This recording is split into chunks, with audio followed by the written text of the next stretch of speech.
Hello everyone, welcome to my YouTube channel. आज की इस वीडियो में हम लोकसभा के स्पीकर से रिलेटेड कुछ इंपॉर्टेंट सवाल करने वाले हैं। लोकसभा के स्पीकर से रिलेटेड पहला सवाल है, लोकसभा के पहले स्पीकर कौन थे? ऑप्शन फर्स्ट है जीवी मालवणकर। ऑप्शन सेकंड है doctor Rajendra Prasad. Option third है सरदार वल्लभ भाई पटेल। या ऑप्शन फोर्थ है जवाहरलाल नेहरू। लोकसभा के पहले स्पीकर कौन थे?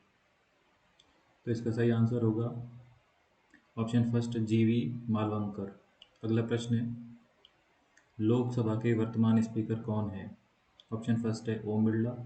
ऑप्शन सेकंड है सुमित्रा महाजन। ऑप्शन थर्ड है मीनाक्षी लेखी या अनुराग ठाकुर।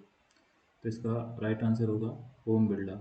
ये सेकंड बार इलेक्ट हुए हैं। अगला प्रश्न है, लोकसभा का स्पीकर का चुनाव कितनी अवधि के लिए होता है? 2 वर्ष के लिए, 5 वर्ष के लिए, 6 वर्ष के लिए या 10 वर्ष के लिए? लोकसभा स्पीकर का चुनाव कितनी अवधि के लिए होता है? इसका सही आंसर है ऑप्शन सेकंड 5 वर्ष के लिए।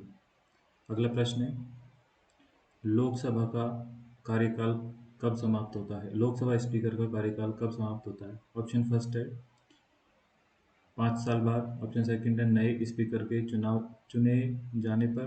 ऑप्शन थर्ड है इस्तीफा देने पर। या ऑप्शन फोर्थ है डी उपरोक्त सभी। लोकसभा स्पीकर का कार्यकाल कब समाप्त होता है? इसका सही आंसर है ऑप्शन फोर्थ उपरोक्त सभी, यानी 5 साल के बाद भी हो सकता है, या नए स्पीकर के चुने जाने पर, और या यदि लोकसभा का स्पीकर उपाध्यक्ष को अपना इस्तीफा सौंप देता है तो कार्यकाल समाप्त हो जाता है।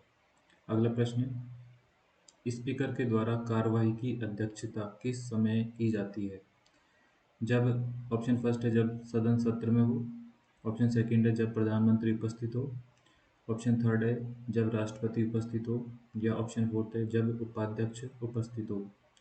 स्पीकर के द्वारा कार्यवाही की अध्यक्षता किस समय की जाती है? तो इसका राइट आंसर होगा ऑप्शन ए, जब सदन सत्र में होता है तो स्पीकर के द्वारा कार्यवाही की अध्यक्षता की जाती है।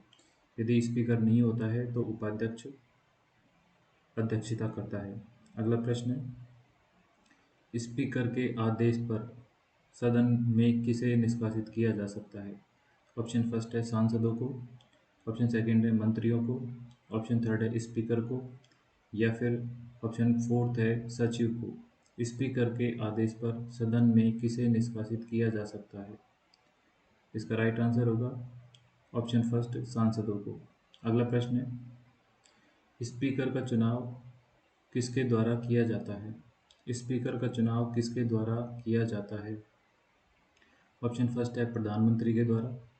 ऑप्शन सेकंड है राष्ट्रपति के द्वारा। ऑप्शन थर्ड है लोकसभा के सदस्यों के द्वारा। या ऑप्शन फोर्थ है राज्यसभा के सदस्यों के द्वारा। स्पीकर का चुनाव किसके द्वारा किया जाता है? इसका सही आंसर होगा ऑप्शन थर्ड, लोकसभा के सदस्यों के द्वारा स्पीकर का चुनाव किया जाता है। अगला प्रश्न है, स्पीकर के अवकाश के समय किसे कार्यकारी स्पीकर कहा जाता है? स्पीकर के अवकाश के समय किसे कार्यकारी स्पीकर कहा जाता है? इसका सही आंसर होगा ऑप्शन फर्स्ट, उप स्पीकर या उपाध्यक्ष को। अगला प्रश्न है, स्पीकर को हटाने के लिए प्रस्ताव कौन रख सकता है? ऑप्शन फर्स्ट है राष्ट्रपति। ऑप्शन सेकंड है प्रधानमंत्री। ऑप्शन थर्ड है लोकसभा सदस्य या उपरोक्त सभी। स्पीकर को हटाने के लिए प्रस्ताव कौन रख सकता है? इसका सही आंसर होगा ऑप्शन थर्ड, लोकसभा का कोई भी सदस्य। अगला प्रश्न है, स्पीकर का मुख्य कार्य क्या होता है? स्पीकर का मुख्य कार्य क्या होता है? इसका राइट आंसर होगा ऑप्शन फर्स्ट, लोकसभा की कार्यवाही की अध्यक्षता करना।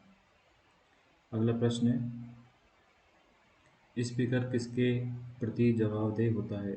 ऑप्शन फर्स्ट है राष्ट्रपति, प्रधानमंत्री, लोकसभा या राज्यसभा के। स्पीकर किसके प्रति जवाबदेह होता है? इसका सही आंसर होगा ऑप्शन थर्ड, लोकसभा के प्रति।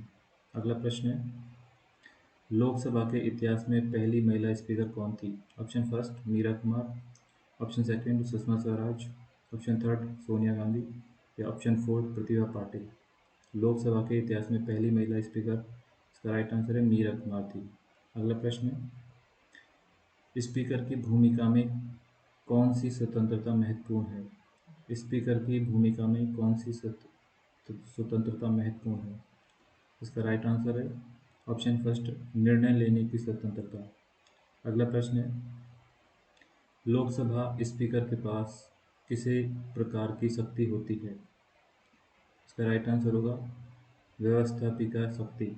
अगला प्रश्न है, स्पीकर का नामांकन किसके द्वारा किया जा सकता है?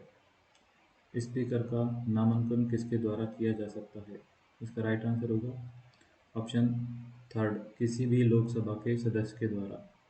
अगला प्रश्न है, स्पीकर के विरुद्ध अविश्वास प्रस्ताव के लिए कितने सदस्यों का समर्थन आवश्यक है?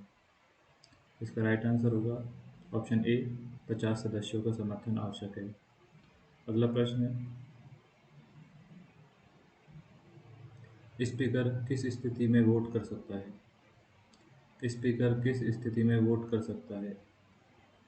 ऑप्शन फर्स्ट, जब टाई हो यानी कि दोनों इक्वल वोटिंग होती है तो स्पीकर का वोट कर सकता है।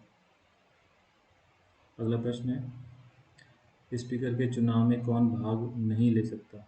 इसका राइट आंसर होगा ऑप्शन सी, राज्यसभा के सदस्य। अगला प्रश्न है, लोकसभा के किसी मुद्दे पर निर्णय लेने के लिए स्पीकर की भूमिका क्या भूमिका होती है?